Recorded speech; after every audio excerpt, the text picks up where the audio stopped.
Last Thursday evening started out completely normal for me and my husband Ken. We finished eating dinner around 7, washed the dishes side by side like we always do and made our way to the living room. We poured ourselves some wine and got comfortable on the couch. This has been our thing for years now. Every Thursday night, we watch old sitcom reruns together and laugh at jokes we have heard 100 times before. I have always treasured these nights. They made me feel grounded, relaxed, and connected.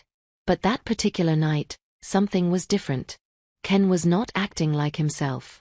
He was quiet in a way that caught my attention. Every now and then, I would catch him staring off into space or furrowing his brow like he was wrestling with something in his head. I noticed this happening during the second episode of Friends we were watching, but I did not want to interrupt. I figured if something was bothering him, he would tell me when he was ready. Then he reached over and took my hand. His fingers felt cool against my warm skin. He turned to look at me with those deep brown eyes that I fell in love with more than 10 years ago. There was something in his gaze I could not quite place. "Elizabeth," he said in a calm but serious voice. "Can we talk?" My stomach dropped a little. Those 4 words have a way of making your mind race. I sat up straight and gave him my full attention. My heart started beating faster. "Of course," I replied, trying to sound relaxed, even though I was anything but calm inside. He picked up the remote and paused the television. The room went silent. He let out a long breath before speaking again. "I have been thinking a lot about us lately," he said slowly. "Nothing is wrong. I love you more now than I ever have. But there is something I have been holding back from you. Something I should have shared a long time ago." I did not know what to make of that. Ken has always been one of the most open and honest people I have ever known. He talks about his feelings. He listens. He shows up emotionally in ways most people do not. I could not imagine what he might be keeping to himself. "What do you mean holding back?" I asked, turning my whole body to face him. His grip on my hand got a little tighter. "All these years I have tried to be the person I thought you needed," he admitted. "Strong, dependable, calm under pressure. But the truth is, there is a part of me I have never fully shown you. A part one I've kept hidden because I was afraid of what you might think. Now, I was really curious." I leaned in closer, giving him all my focus. "Ken, you can tell me anything," I said softly. "You know that, right?" He nodded and then stood up. He walked back and forth in front of the couch a few times, clearly trying to gather his thoughts. Then he stopped and looked at me. "I want to try something different with us," he said. "Something that could change the way we connect, the way we understand each other, the way we see one another."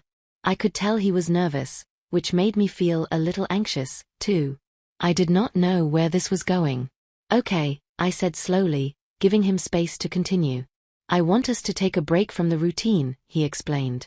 "Just for one night, I want us to drop all the usual habits and expectations. I want us to be completely honest with each other. No walls, no filters, just the truth about how we feel and what we want." I sat there for a moment, letting his words settle. It was not a strange request. It actually sounded like something a couples counselor might recommend. But the way he was talking made me feel like there was something deeper going on. "So, you want us to do some kind of role-playing thing?" I asked with a small laugh, trying to ease the tension. He chuckled, but only for a second. "Not exactly," he said. "I want to tell you something I have never told anyone before. And I want you to do the same. No judgment, just honesty." He looked at me with a softness in his eyes I had not seen in a long time.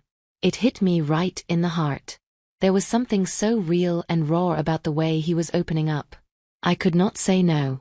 "All right," I said. "Let us do it." We turned off the television. We set our wine glasses on the coffee table. Then we turned to face each other on the couch like two people meeting for the very first time. Ken spoke first.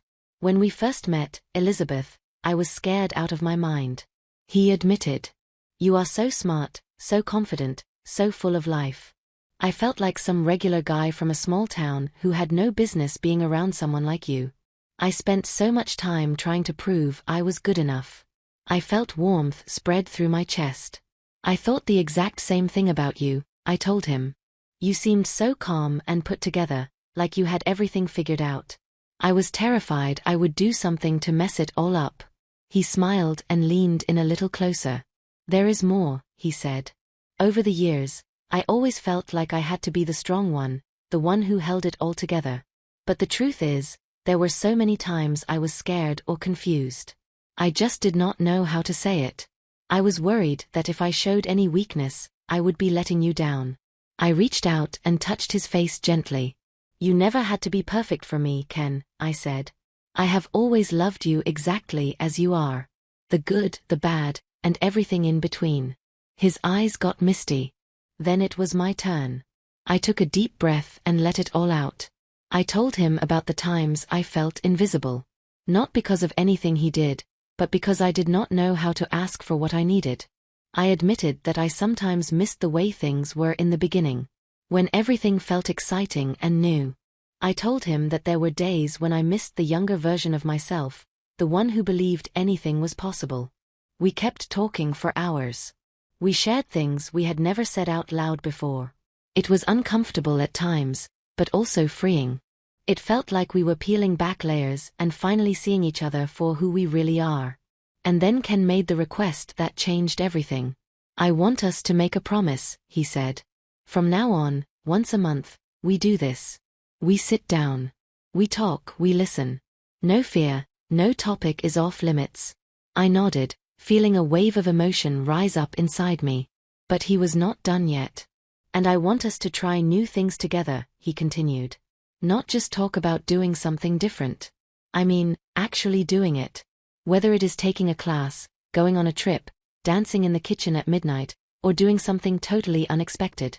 I do not want us to become one of those couples who just settles into routine. I want us to keep growing and learning and surprising each other even when we are old and gray." That is when the tears came. Not because I was sad, but because I realized how lucky I am. It is rare to have someone who cares enough to fight for more. Not just comfort, not just routine, but real growth.